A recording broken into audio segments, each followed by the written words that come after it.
ফলে আপনার ভাগ্যে যিনি আছেন তার জন্য সবটুকুন ভালোবাসাকে আপনি জমিয়ে রাখবেন। আপনি জানেন আপনার জীবনে, বৈবাহিক জীবনে একজন সঙ্গিনী আসবেন, এটা এক্সপেক্টেড।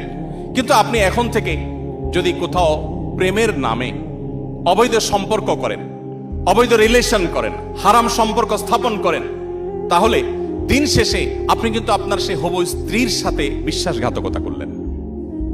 একজন নারী হিসাবে আপনি যদি কোনো ছেলের সাথে অবৈধ সম্পর্ক করেন জাস্ট সময় কাটানোর জন্য, জাস্ট টাইম পাস করার জন্য, তাহলে আপনি আপনার সে হবু স্বামীর সাথে বেঈমানি করলেন, আপনি তার সাথে বিশ্বাসঘাতকতা করলেন।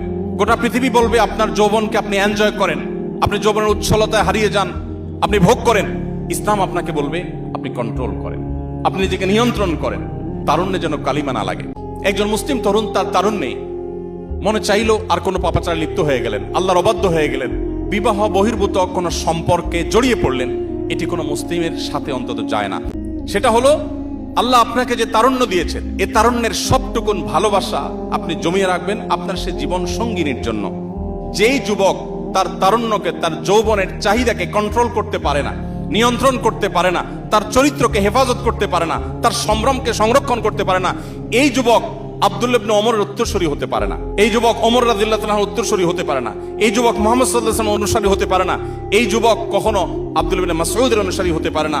এই যুবক সেই সকল সাহাবীদের অনুসারী হতে পারে না যেই সাহাবীরা মক্কার যাযাবর থেকে অর্ধ পৃথিবীর বাদশাহী করেছেন। আপনি তাদের অনুসারী, সেই নবীর উম্মত যে নবী তার যৌবনকে হেফাজত করেছেন এবং হেফাজত রাখতে বলেছেন। অতএব এই সংগ্রামে আমাদেরকে জিততে হবে এবং জয়ী হতে হবে। আল্লাহ তাআলা আমাদের সবাইকে সেই তৌফিক দান করুন।